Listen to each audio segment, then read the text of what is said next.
быць сабой гэта значыць стаць на шлях таго, дзе ты можаш дасягнуць вельмі высокіх мэтаў, і да гэтага трэба імкнуцца. Сустрэча вось гэтых двух светаў, эмігранцкага і таго, які застаўся, здавалася б, што можа быць паміж імі супольнага, агульнага.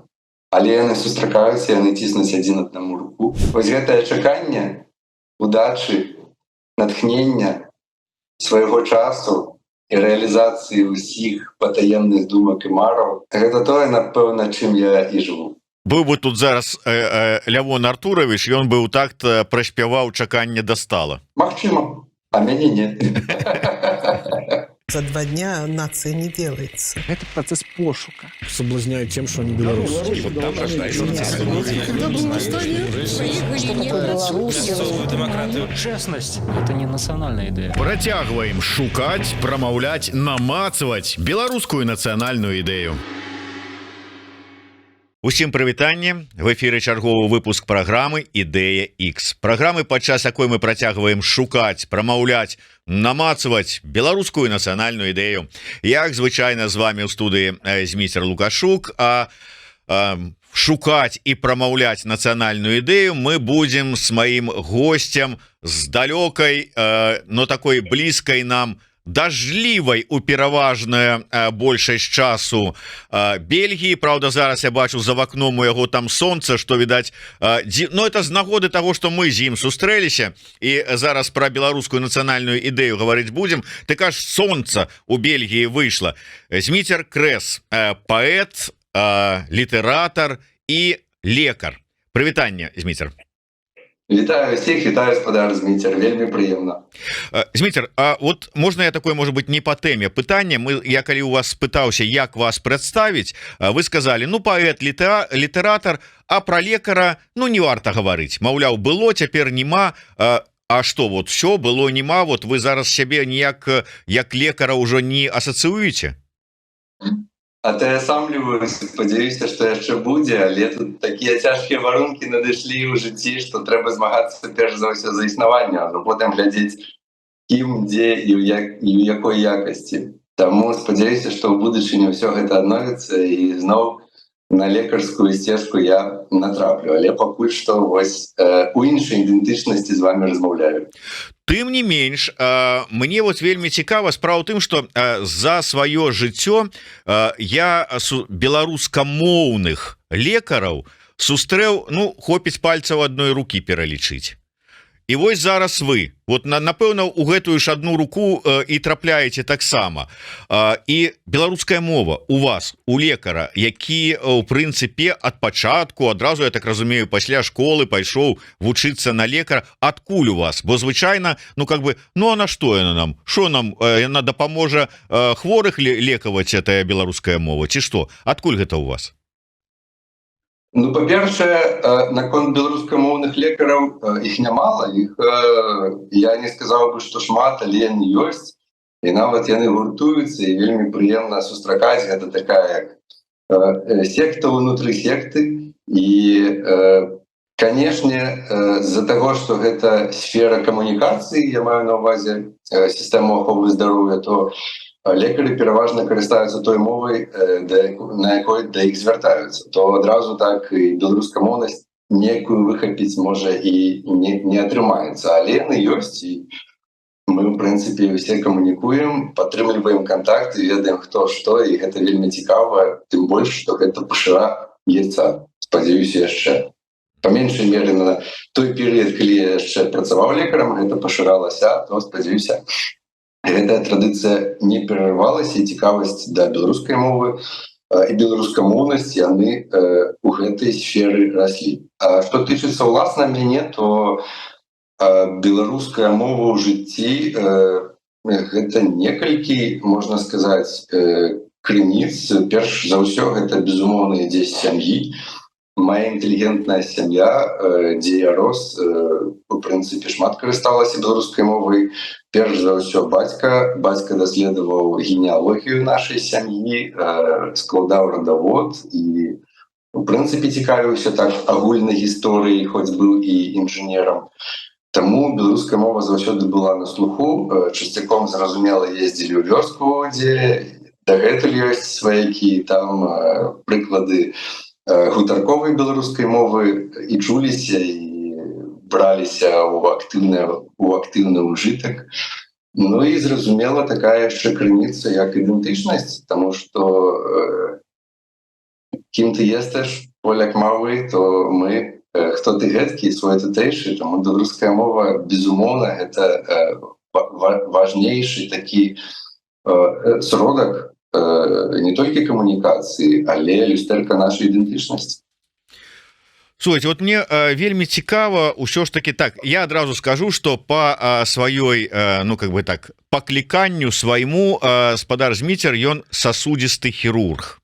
Вот мне тут асабліва слово хірург падабаецца, то есть вот чалавек, які ну как бы зазіраў унутр нас, беларусаў, у тым ліку. Было такое, так. Скажите мне, калі ласка, дзе, у якім месцы у гэтым вот теле, якая з'яўляецца, можа быть, сасудам, умяшчальніцтвам, там месцам, дзе вот беларус захоўваецца, ёсць прыхаваная наша самасвядомасць, нацыянальная ідэнтычнасць, наша беларуская, я не ведаю, душа, ці што? Вот дзе, у якім месцы? Ёсць нейкае такое сапраўды месца там, дзе вот это вот усё, у чым мы, што мы спрабуем знайсці і намацаць, яно ёсць.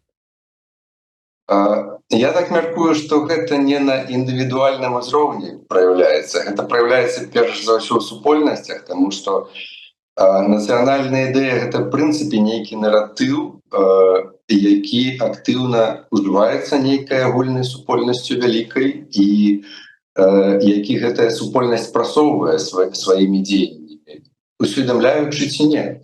Але ж анатамічна я мяркую, што мы не знойдзем нейкай нацыянальнай ідэі, калі зазірнем у цела чалавека. Гэта не так.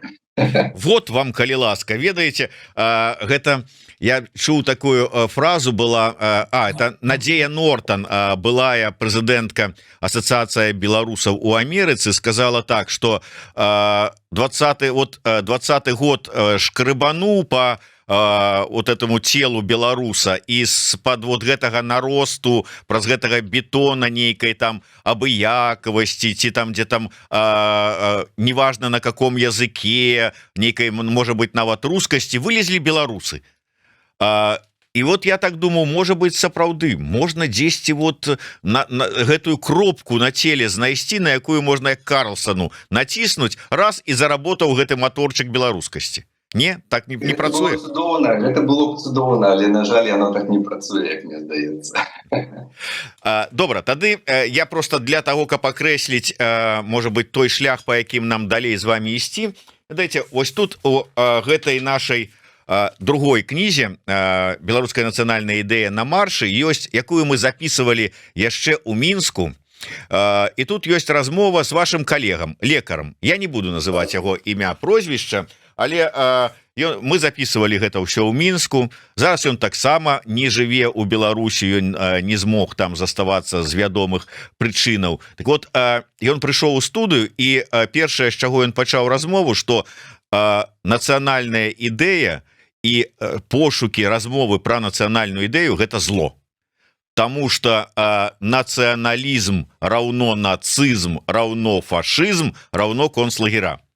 Для вас нацыянальная ідэя гэта што? Гэта рэчаіснасць, з якой мы сутыкаемся, і я паставіў, можа, пытанне інакш, ці ўвогуле існуе нацыянальная ідэя, ці не існуе, і я, напрыклад, прытрымліваюся меркавання, што яна, безумоўна, існуе. Іншы бок, што канкрэтна наша нацыянальная ідэя, якой яна мне бачыцца, мне не падабаецца, таму я хацеў бы пайсці далей. Але казаць, што нацыянальная ідэя – гэта зло, я не згодны, і я лічу, што асэнсаванне і усведамленне нацыянальнай ідэі – гэта тое, што патрэбна нам як нацыі, і тое, што будзе развіваць нас і штурхаць далей. Таму без асэнсавання нацыянальнай ідэі, якой бы яна ні была, мы проста далей не пойдзем. Так, выдатна, вы мне ўжо задалі накірунак, які я не меркаваў, але тым не менш, давайте просто каб вызначыцца, а беларусы як нацыя яны сфармаваныя? Безумоўна, безумоўна, потому что нацыянальная ідэя ж ёсць. Чакайце, мы до гэтага яшчэ не дайшлі. То есть вот, что вам дае падставы меркаваць, што як нацыя мы сфармаваліся? Я чаму задаю гэтае пытанне, хоць яно шмат каму не падабаецца, мне там абяцалі па-сяброўску нават па карку надаваць, калі я буду працягваць яго задаваць. Але тым не менш, я задаю гэта пытанне, і ў кожнага беларуса сваё бачанне і свой адказ на гэта. Таму што, ну, спытай француза, спытай паляка, спытай англічаніна, нацыя ваша ёсць, сфармавалася, он скажа, ты што, дурак? Ужо давно, ужо там стагоддзі таму, а у беларусаў кожнага сваё бачанне. Хтосьці кажа, хтосьці мне казаў ужо тысячу год таму, хто-то кажа, што яна яшчэ толькі пачынае фармавацца, хто-то кажа, што ў 20-м годзе сфармавалася, хто-то яшчэ невядома што кажа. Неяк падчас прэзентацыі ў Нью-Йорку я ад былога супрацоўніка Акадэміі навук, не буду таксама называць на ўсялякі выпадак, ён увогуле сказаў, мы не тое што нацыя, мы нават не грамадства, мы насельніцтва тэрыторыі.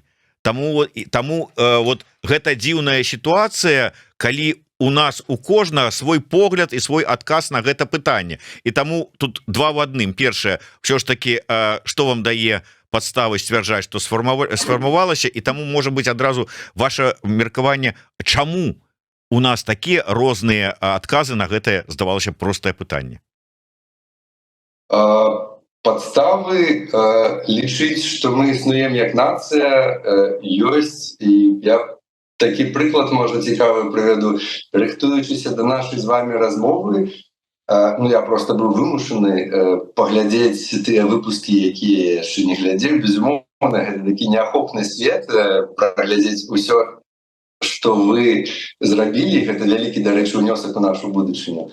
Але мне такая цікавая аналогія прыдалася, што вось як роман «Улис» знакаміты і яго аўтар Джеймс Джойс, словы, што калі раптам Дублін, які апісваецца на старонках гэтага романа, перастане існаваць, то яго дастаткова дэталёва можна будзе аднавіць з дапамогай гэтага романа, з дапамогай романа «Улис», таму што там падрабязна ён апісаны.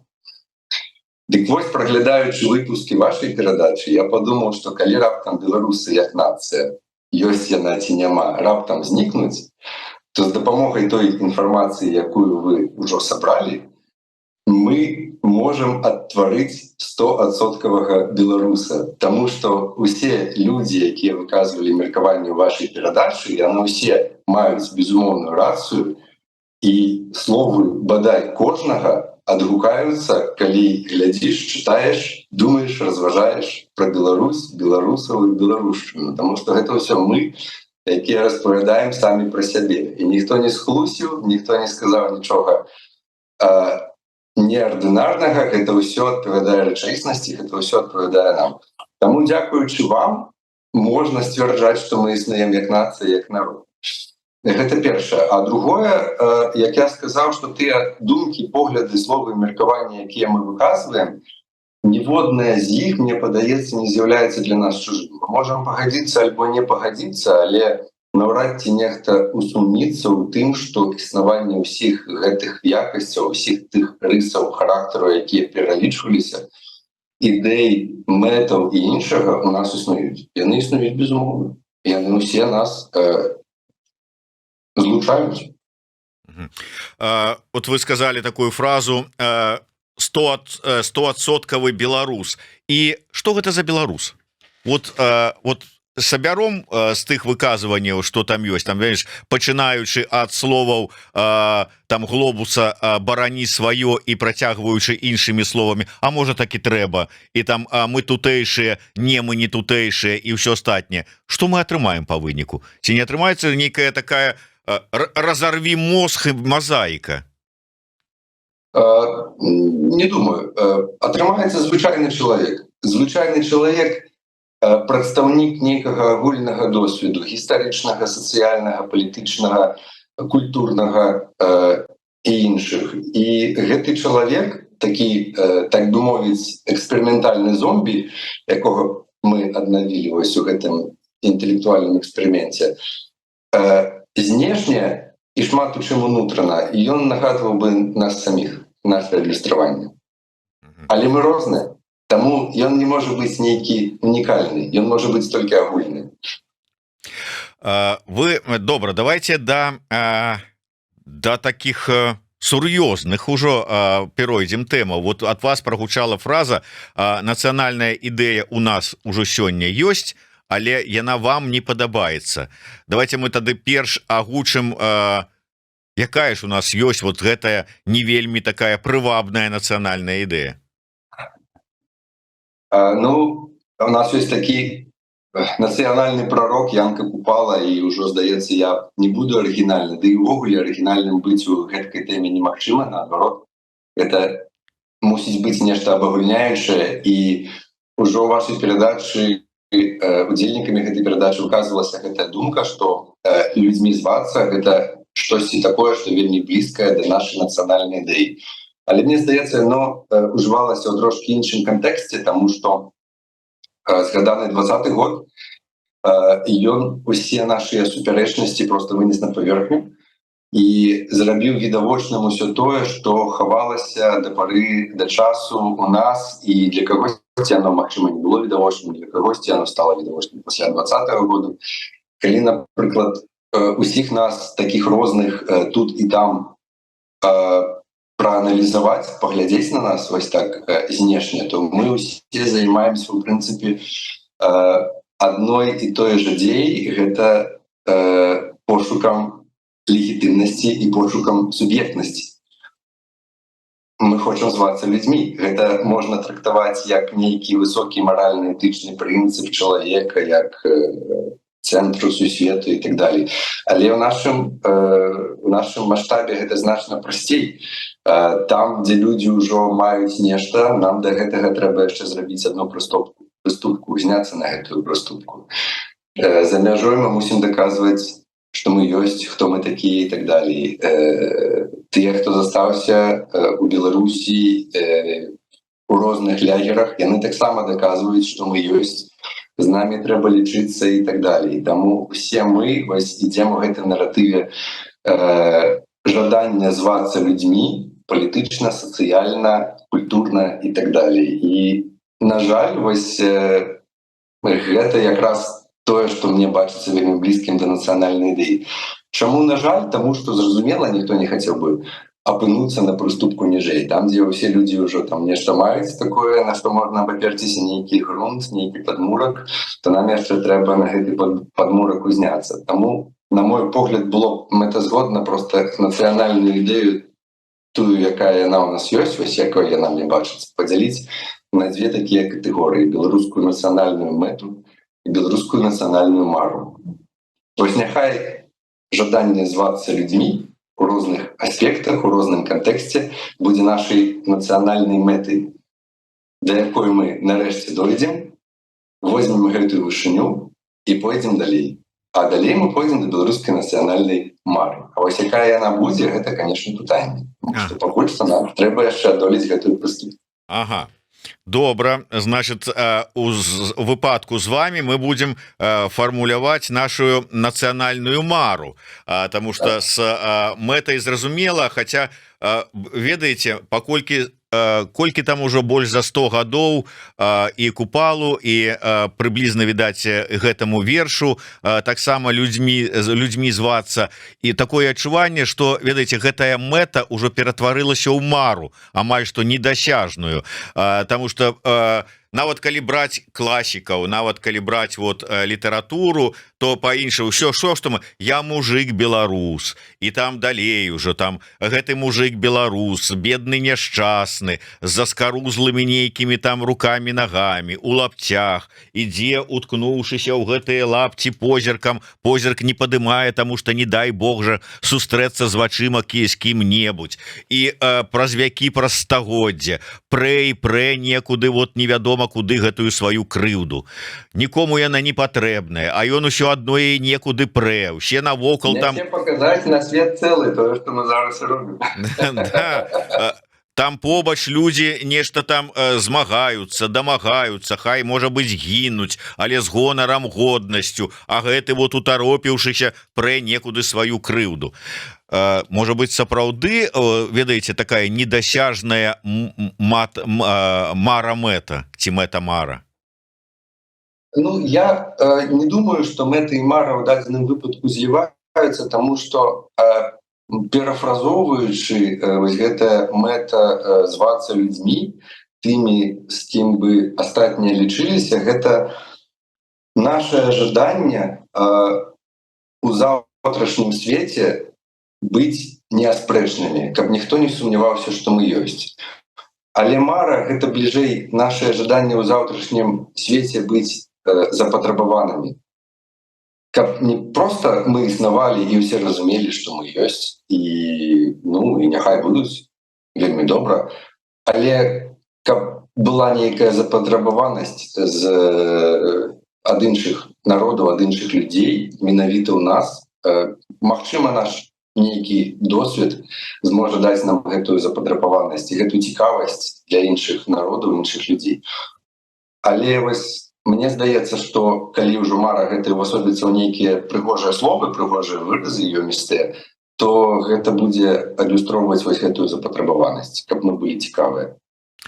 Мы сёння, канешне, можам толькі там меркаваць, выказваць сваё бачанне таго, што ўсё ж такі у глыбінных нейкіх падтэкстах укладаў у гэтыя словы Купала, але для сённяшніх беларусаў такія, якія яны ёсць. Ці раўно людзьмі звацца і нацыянальная свядомасць і нацыянальны гонар?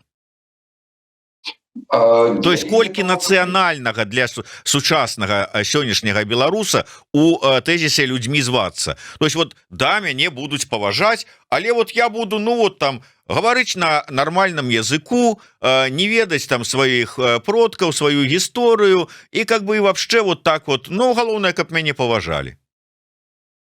Вось тыя, якія з языком і такімі меркаваннямі, яны ў прынцыпе ідуць у гэтым рэчышчы, што прызнайце мяне за такога чалавека, што я тут, я беларус, я гаспадар гэтай зямлі, тэрыторыі, ідэі альбо чагосьці яшчэ. А ёсць іншыя, тыя, хто узняўся і сказаў, што не, мы не скаціна, у якой на поўсці закарэла, з намі так не трэба. І мы патрабуем нашых правоў, мы патрабуем людзьмі звацца. І з кожнага з лягераў прыблізна чуваць адны і тыя ж словы, просто з розных бакоў. Я просто прыгадываю узгаданы вами 20-й год, калі я таксама быў там на шэсцях, і, скажем, калі гэта былі шэсці не вялікія там у цэнтры, а дзе-небудзь у раёнах, дзе таксама вялікая колькасць людзей выходзіла, але такіх з простых, якім дастаткова было выйсці тут і цяпер, а не некуды там пёрціся, паказваць штосьці. Яны стаялі пад чырвона-белымі сцягамі, але я не скажу, што там шмат ці большасць, але вельмі часта я сустракаў такое, мы супраць Лукашэнкі, але мы за Пуціна, мы за Расію. Мы супраць Лукашэнкі і мы супраць гэтага, але не лезьце ко мне со сваім беларускім языком. То есть гэта ж он пратэст. Она гэта так званая рэвалюцыя, але колькі ў ёй было сапраўды нацыянальнага? Людзі выйшлі, на мой погляд, таму што з імі не лічыліся. І тое, што такія людзі, якіх вы абмалявалі, выйшлі, гэта якраз і патрабаванне быць пачутымі, удзельнічаць у гэтым працэсе, быць прысутным тут і цяпер. Наколькі гэта нацыянальнае, гэта не нацыянальнае, таму што, там, скажем, яно мае нейкую нацыянальную афарбоўку, яно мае нейкі выбар паміж мовай карэннага народа ці мовай народа суседа і так далей. Гэта нацыянальнае у тым разуменні, што яно праяўляецца ў нацыі, што яно распаўсюджана сярод усіх прадстаўнікоў гэтай нацыі. Але гэта не маркеры свядомасці беларушчыны ці чагосьці яшчэ. Гэта маркеры нейкай чалавечай годнасці, я б сказаў. Ну так, але я просто до того говорю, что вот мы-то, нам гэтая тэма блізка, нацыянальнай там свядомасці, вот і ўсяго ідэнтычнасці, ўсяго астатняга. А пераважнай большасці людзей, ну как бы можа, ну не тое, што яны там супраць гэтага, но ім как бы абыякава. Яны ввогуле жывуць і жывуць сабе без усяго гэтага. І таму, можа быць, калі да гэтага часу, вот ужо там праз вякі, праз стагоддзя, я разумею, там русіфікацыя, паланізацыя, ўсё астатняе, але яна было і ў іншых народаў, усе гэтыя праходзілі, шмат хто праз такія ж самыя выпрабаванні, але яны сваю нацыянальную мову захавалі, а ніхто нават і адрадзілі, як тыя ж самыя чэхі альбо габрэі. А беларусам, можа, гэтага не трэба? Можа, ўсяго гэтага нацыянальнага складніка, за які вот мы так вот рвем глотку, як кажуць, мы не трэба, яны далёкія, і мы тутэйшыя, і ўсё. Я прыгадваю да гэтага часу, як я неяк там у адной вёсцы быў камандзіроўцы у деда, які праходзіў міма, спытаўся, дзе мне там знайсці тое, што мне трэба было. Ён мне так выдатна па-беларуску адказаў.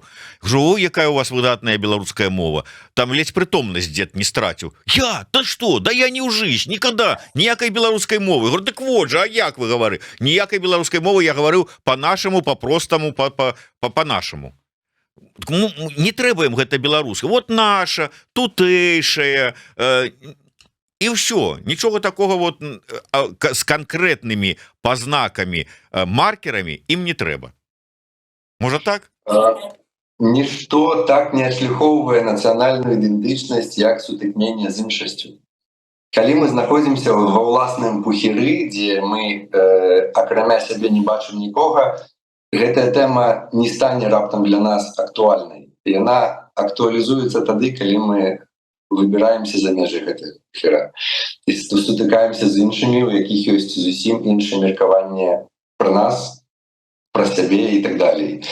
Таму такі тып людзей, які не сутыкаўся дагэтуль з іншасцю, не выходзіў у свет, безумоўна, яго занурэнне ў сябе будзе выклікаць пытанні, навошта гэта рабіць, таму што усё, што я бачу вакол сябе, гэта прыблізна тое, што ёсць ува мне.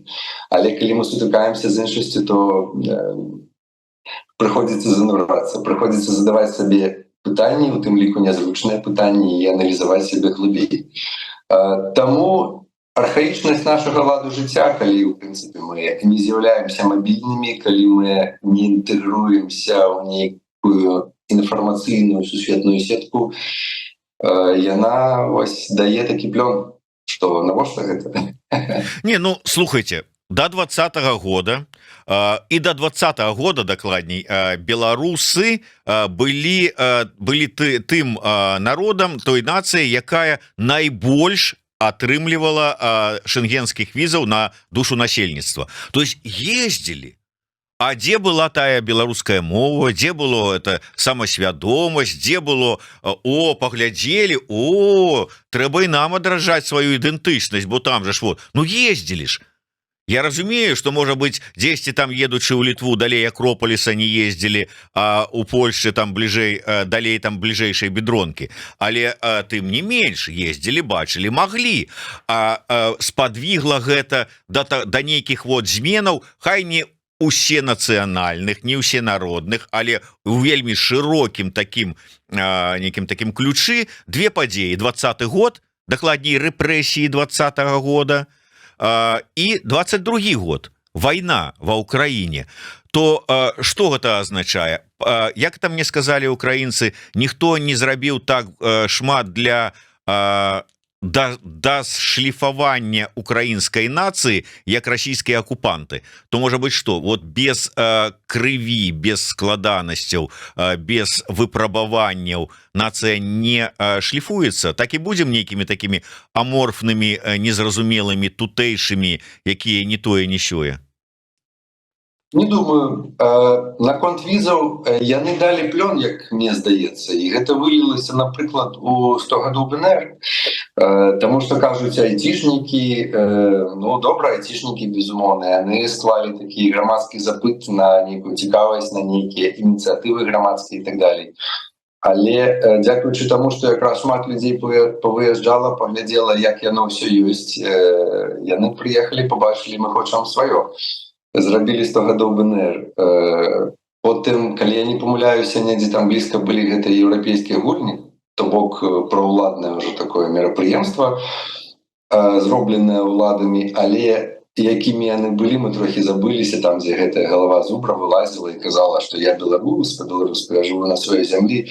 Гэта ж таксама наступства таго, што людзі выехалі, паглядзелі, як яно бачыцца. Таму што калі б не паехалі, то гэта былі б палаткі а-ля дажынкі мясцовых прадпрыемстваў, якія прадавалі там каўбаскі, лялькі з саломы плеценыя і так далей. Але было зроблена дастаткова якасна, як мне здаецца. Но вялікія закалоты, вялікія перавароты гістарычныя, такія як вайна, такія як рэпрэсіі, гэта вельмі глыбокі фактор, які безумоўна ўплывае на грамадства. І вайна ж, якая зараз адбываецца, яна таксама мае пэўныя асаблівасці. Гэта вайна у тым ліку з ідэнтычнасцю. Таму і на парадак дня вось гэтае пытанне, хто ты ёсць, пытанне ідэнтычнасці, яно таксама вельмі моцна актуалізуецца, на жаль. Канешне, ніхто не хацеў бы вайны, і ніхто не хацеў бы, каб гэтае пытанне актуалізавалася такім чынам. Але вось, як мне здаецца, маем прыклад актуалізацыі гэтага пытання і без вайны, і без рэпрэсіяў да 2020 года. Безумоўна, сціпла, не так шырока, але, як мне здаецца, гэта было. Дарэчы, а як вы ставіцеся да вось гэтага тэрміну ці саманазову тутэйшыя? Я так вельмі яго не любіў, але можа і не люблю па-ранейшаму, але я пачуў такую фразу про тое, што тутэйшасць не просто как бы выратавала нас як нацыю ва ўсіх гэтых ужо на зубах навязла гэтыя расповеды про тое, як праз тэрыторыю гэтую бегалі то з усходу на захад, то з захада на ўсход, але таму што гэта прывязка да зямлі. Вот гэта наша прывязанасць да зямлі, наша нежаданне ад яе нейкім чынам яе губляць, яе страчваць, яно выратавала і как бы нават стварыла Беларусі, дапамагло беларусам існаваць. Ці вот як вы самі ўспрымаеце? Давайте тут уключыце паэта нам. Творчая. Усе назовы і саманазовы, якія падкрэсліваюць нашу адрознасць, яны, на мой погляд, граюць пазітыўную ролю. Гэта не толькі тутэйшыя, гэта шмат якія іншыя назовы. Але справа ў тым, што калі яны дасягаюць нейкага шырокага ўжытку, гэта таксама паказчык, у які бок рухаецца грамадская думка. Зараз меней актуальна называць сябе тутэйшымі, таму што хто тутэйшыя? Дзе мы ўсе зараз ёсць? Мы ў розных кутках свету, і нам трэба ўжо будаваць власную ідэнтычнасць па нейкіх іншых прынцыпах не тутэйшасці. Магчыма, мы будзем звацца ў будучыні не тутэйшыя, саманазоў такі, які будзе падкрэсліваць, па-першае, наша іншае паходжанне ад тых тэрыторый, дзе мы зараз знаходзімся, дакладней наадварот, дзе мы зараз знаходзімся, і паходжанне не ад гэтых тэрыторый. І у тым ліку захоўваць нейкую нашу внутреннюю ідэнтычнасць, што мы ўсё-такі не да канца тое, што бачыць нашы вочы і чуюць нашы вушы. Таму я за любыя назовы, але просто глядзець, што з іх пераважае, што набывае новыя адценні, гэта таксама цікава, гэта паказчыкі, якія трэба аналізаваць і рабіць з іх пэўныя высновы. Прафесор Вардамацкі рабіў сацыялагічнае такое даследаванне, апытваў беларусаў, прычым беларусаў унутры Беларусі. І цікавы атрымаў адказ на пытанне, хто такія беларусы. Ведаеце, вот цікавы адказ у чым? Адтуль прагучаў адказ. Гэта тыя, хто не з'ехаў. І вот мы былі на прэзентацыі, стаялі кампаніі, потым абмяркоўвалі вынік этой прэзентацыі, і у нас у кампаніі вот этих з'ехаўшых беларусаў быў беларус з Падляшша. Павел Станкевич, і Павел Станкевич так на нас паглядзеў і кажа: так атрымліваецца, тут сярод вас усіх я адзін беларус, тому что я нікуды не з'язджаў. Я до таго, что наколькі нам, вот тым, хто знаходіцца ў вымушанай эміграцыі, трэба захоўваць гэтую беларускасць. Можа, нам трэба неяк ўсё ж таки, разумеючы сітуацыю, сацыялізавацца, займацца любімай беларускай справай у эміграцыі, адаптавацца. Неяк вот, і як бы я любіў заўсёды гаварыць, што беларус адрознены тым, што ён прыязджае ў эміграцыю ў нейкую краіну, і праз 3-6 месяцаў раз і знікае, і беларуса няма. Зато з'яўляецца новы француз, там які-небудзь амерыканец, канадзец, аўстраліец, вот так раз і ўсё, і няма, ён ужо ўсё. Можа быць, нам трэба вяртацца да вот этой умення, навыкаў продкаў? Насамрэч не ведаю, ці знікае, таму што часам, калі ёсць пэўныя цяжкасці, з якімі мы сутыкаемся на чужыне, я сам сабе думаю, як было б класна зрабіцца мясцовым хлопцам, тутэйшым грамадзянінам і так далее, але ў мяне не атрымліваецца проста. Па-першае, я сам сябе не лічу тутэйшым для іх, і яны мяне такім не лічаць. Іншая справа, што ў пакаленнях нейкія нашыя нацыянальныя рысы, безумоўна, сціраюцца. Гэта так.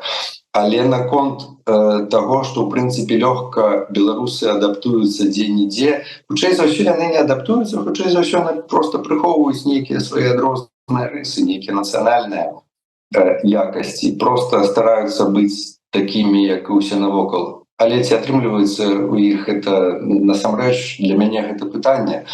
Потому что хочаш ты знішчыць усё нацыянальнае в сабе, ці не хочаш, ты просто можаш ці не можаш. Вось у такім ключы я разважаў. Я мяркую, што мы до конца не можам, нават як калі б хацелі, стаць кімсьці іншым. Все роўна будзе з нас гэта вылазіць, і гэта будзе відавочна для тых, хто не такія, як мы.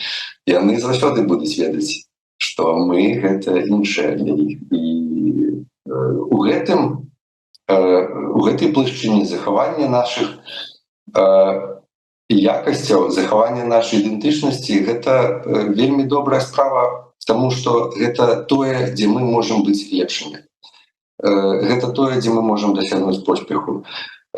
Я баюся, што калі мы перайдзем у нейкую нацыянальную канфесію, то мы будзем там займаць вельмі сярэднія пазіцыі. А быць сабой — гэта значыць стаць на шлях таго, дзе ты можаш дасягнуць вельмі высокіх мэтаў, і да гэтага трэба імкнуцца. Ну, я это ўсё да таго, што я вот задаваў гэта, я думаю, што вы разглядзелі праграмы, чулі, просто сучасны сусвет, ну ўсё ж таки 21 стагоддзе, глобалізацыя, трансатлантычныя карпорацыі, усе вось нібыта спрабуюць неяк сцёрці межы, кааперацыі і ўсё астатняе. А мы зараз у такім этапе, калі разважаем пра тое, як нам адбудаваць нейкія нацыянальныя прыкметнікі, вярнуць сабе гэтыя нацыянальныя каштоўнасці, мова, гісторыя, культура, традыцыі, ўсё вот гэтае, каштоўнасці, выдатнае слова, каштоўнае слова, але на фоне ўсяго астатняга, дзе, здаецца, ідзе такая усесусветная кааперацыя, мы такія застенкі схаваліся, ну вы там сабе лётайце на Марс, а мы тут будзем займацца сваімі ідэнтычнасцямі і ўсім астатнім. Так сценкі такія пабудавалі сабе і вызіраем адтуль. Ну што у вас там? Кібертрек, да? А у нас зато па-беларуску ўсё. І гэта, як кажуць, патагнаманічна. Гэта тое, што вылучае, адрознівае нас ад усіх і вельмі моцна характарызуе. Я б сказаў, што галоўнай якасцю сучаснага свету з'яўляецца тое, што ён распадаецца. І гэта інтуітыўна адчуваюць усе. Мы беспрытульныя ў гэтым свеце. Ён не такі, якім быў, калі мы нарадзіліся. Ён не такі, якім быў, калі нарадзіліся нашыя бацькі. І падсвядома мы ўсе разумеем, што заўтра ён будзе зусім іншы, не такі, якім мы бачым яго сёння. І гэтае несвядомае жаданне паперціся на нейкі грунт, знайсці пад нагамі глебу, гэта якраз і абмалёўвае тое, што мы не верым у сучасны свет, мы не верым у глобалізацыю, мы не верым у тое, што гэтыя трансатлантычныя карпорацыі раптам сольюцца, і мы будзем жыць нейкае шчаслівае і аднастайнае жыццё. Мы бачым на уласным прыкладзе зусім адваротныя працэсы, што ўсё гэта, на жаль, ці на шчасце, я не ведаю, распадаецца. Таму я сказаў бы, што мы якраз ідзем у фарватары, у рэчышчы сусветных працэсаў. Слухайте, вот вам не падаецца, што у 20-м ты же самым годзе беларусы выйшлі, ну да, может быть, каб вот людзьмі звацца вот за усе гэтыя каштоўнасці звычайныя дэмакратычныя, але по вялікаму-то рахунку вось такога глобальнага нейкіх пераваротаў сваім жыцці і ў жыцці краіны яны не хацелі. Яны хацелі, таму што і беларусу больш прывычна там нейкая там такая, ну хай сабе не цвёрдая рука, а вот нейкі вот каб быў ўсё ж таки там вот наверсе прэзідэнт, кіраўнік, князь, вялікі князь, які вот все ж таки вырашае. То есть яны хацелі Лукашэнку, але не таго, які ў 94-м годзе прыйшоў і да гэтага часу застаецца, а такого сучаснага, новага, апгрейджанага, дзесьці можа быць нацыянальна арыентаванага. Не? Вам не падаецца так? Я думаю, што людзі хацелі в першую чаргу тую ўладу, якая б ім адпавядала. Таму што тое, што адбываецца зараз, гэта не тая ўлада, якая адпавядае народу, не тая ўлада, якая адпавядае часу, не тая ўлада, якая адпавядае нашай магчымай будучыні. Таму за гэта выхадзілі людзі. Я не лічу, што нехта думаў пра Лукашэнку у двукосці, хто б гэта не быў наступны прэзідэнт, але яны выходзілі за нейкую адпаведнасць, што яны адчулі, што мы змяніліся, а яны там наверсе не змяніліся. І яны павінны змяніцца. І зараз проста ідзе вось гэтае бруканне з часам, змаганне бессэнсоўнае абсалютна, але, ну, на мой погляд, відавочна, чым гэтае змаганне скончыцца. Оно просто скончыцца тым, што час возьме сваё і змены будуць, безумоўна. Калі? Не ведаю, але будуць. Вось, дарэчы, пра змены. Ваше меркаванне тут вот уключыце ў сабе творчую асобу.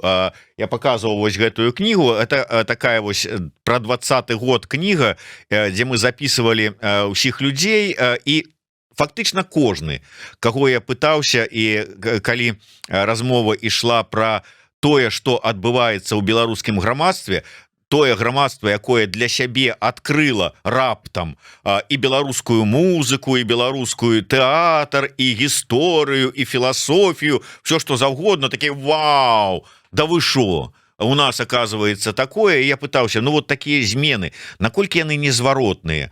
І все глядзелі на вакно, за якім вот маршы гэтыя хадзілі по праспекце Незалежнасці, і казалі: пасту назад у тюбік не запхнеш. А скажите, вот зараз, гледзячы на тое, што адбывалася цягам гэтых 4 год, запхнули? Не, не запхнули.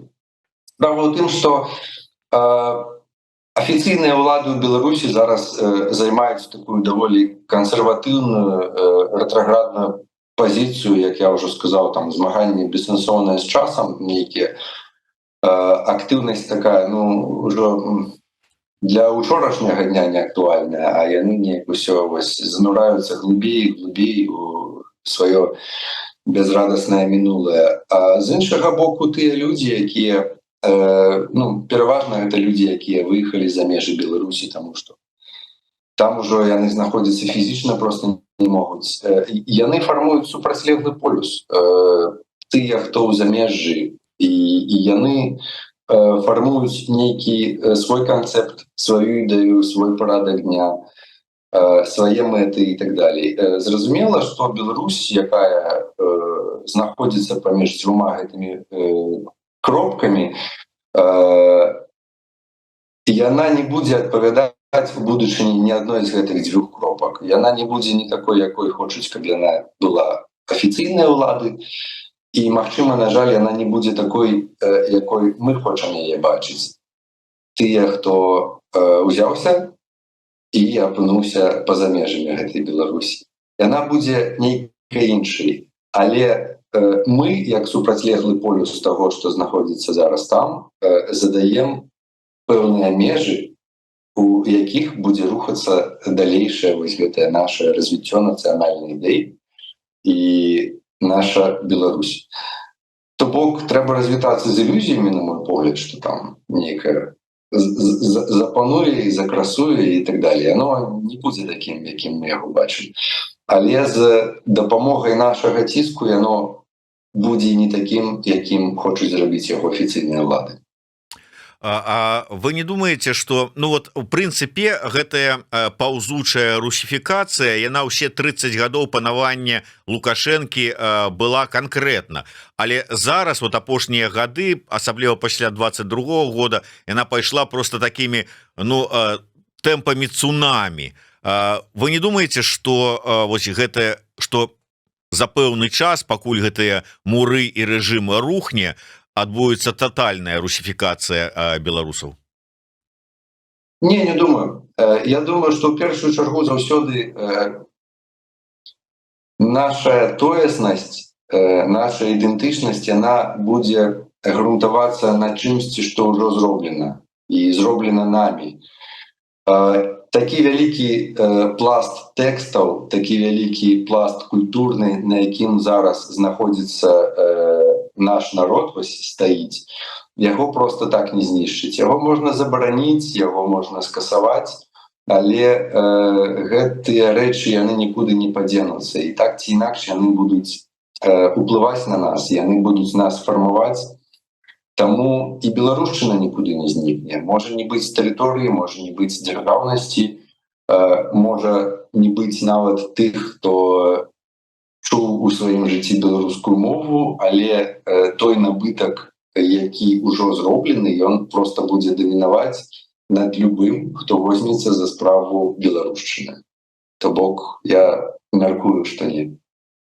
Але калі мы кажам вось пра нас, вот вы казалі пра ўсё тое, што мы тут напрацавалі разам з усімі удзельнікамі, гасцямі нашай праграмы, у тым ліку это я толькі кавалак бяру таго, што робіцца на карысць беларушчыны там і гэтак далей. Але вот мы зараз гэта робім за мяжой. Я тут вот у Варшаве пішу гэтыя праграмы, вы ў Бельгіі пішаце свае вершы, і ў пэўны час мы вот са сваімі здабыткамі, напрацоўкамі, прапановамі, ідэямі, калі муры рухнуць, раз такія да памежнага перахода з радасным бляскам у вачах: беларусы, глядзіце, мы вот тут для вас і тое, і гэта, і нацыянальная мара. А нам такія: знаете што?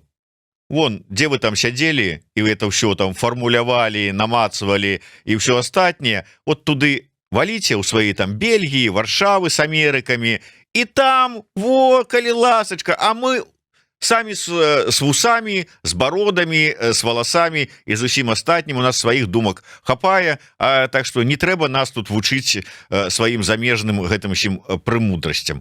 Можа такое быць? Можа, і гэта называецца нацыянальная дыскусія. І гэта цалкам нармалёвы працэс, і ён павінен быць. І будуць, безумоўна, такія словы ў наш адрас, і будзе, безумоўна, і пэўнае неразуменне. Але ў мяне ўваччу, напрыклад, такая асацыяцыя стаіць.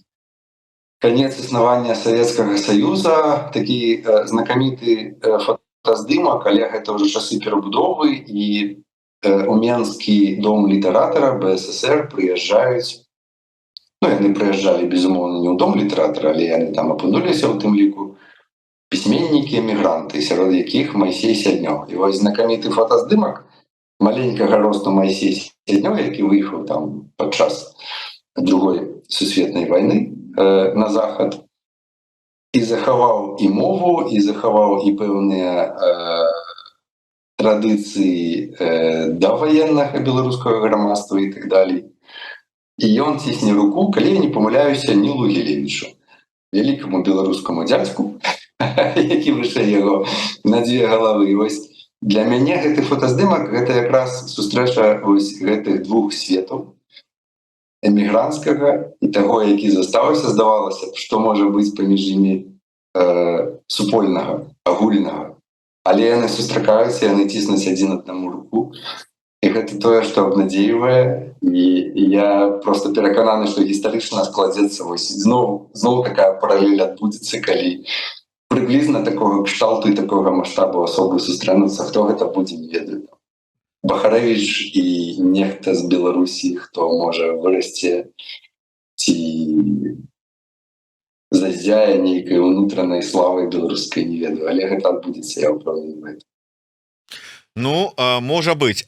Ведаеце, давайте тут трошечку набліжаючыся да завяршэння нашай праграмы, я ўсё ж таки спытаюся, я люблю пытацца у людзей творчых, якія ўжо шмат чаго там, можа быць, папанапісывалі, там вершаў, песень, апавяданняў і гэтак далей, філасофскіх трактатаў. Я пытаюся, можа быць, дзесьці у вашым нейкім творы, вершы, песні, там яшчэ дзе-небудзь ёсць фраза ці цэлы твор, дзе зашыфраваная ваша нацыянальная ідэя.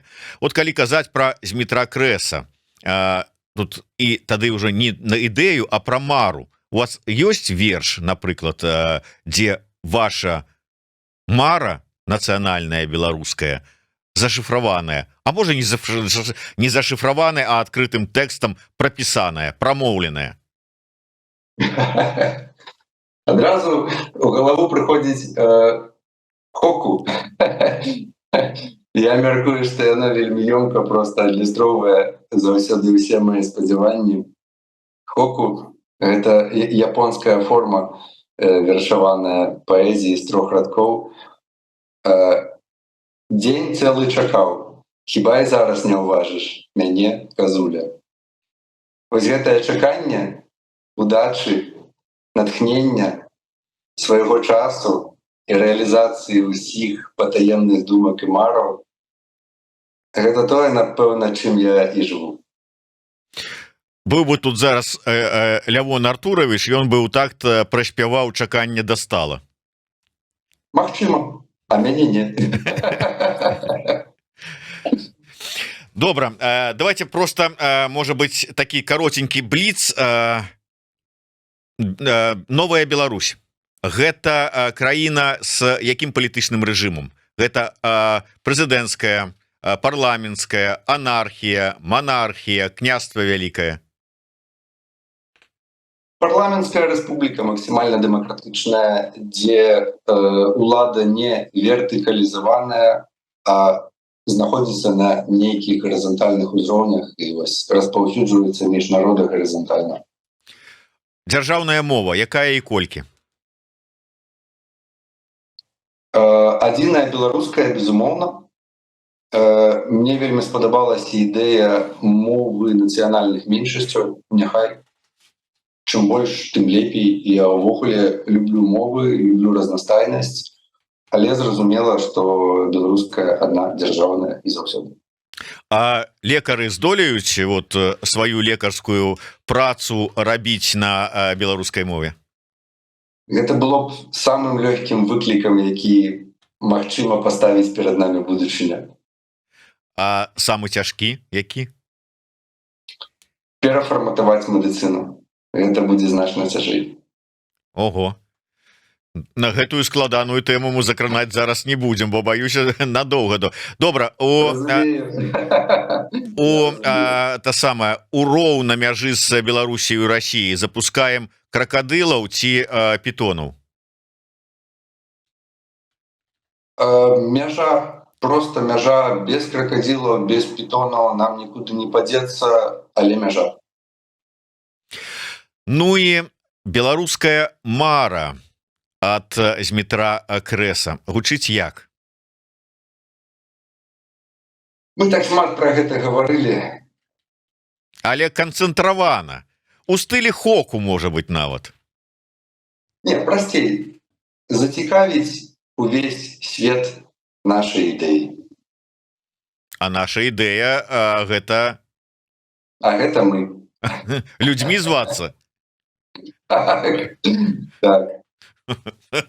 Ну что ж, цікавы, конечно, поворот. Тым не менш, дзякуй вялікі. Зміцер, не ведаю, калі я там до ваших Бельгія ў наступны раз даеду, тым не менш захаваю гэта у сябе адмыслова для вас у якасці удзячнасці, падзякі за выдатную размову, за цікавую нацыянальную ідэю ад Еўрарады, сябе асабіста і праграмы Ідэя X. Дзякуй вялікі. Зміцер Крэс, паэт, літаратар, лекар. Я думаю, што вернецеся яшчэ некалі да гэтай свайго паклікання. Дзякуй вялікі. Да сустрэчы. Жыве Беларусь. Да пабачэння. Жыве вечна.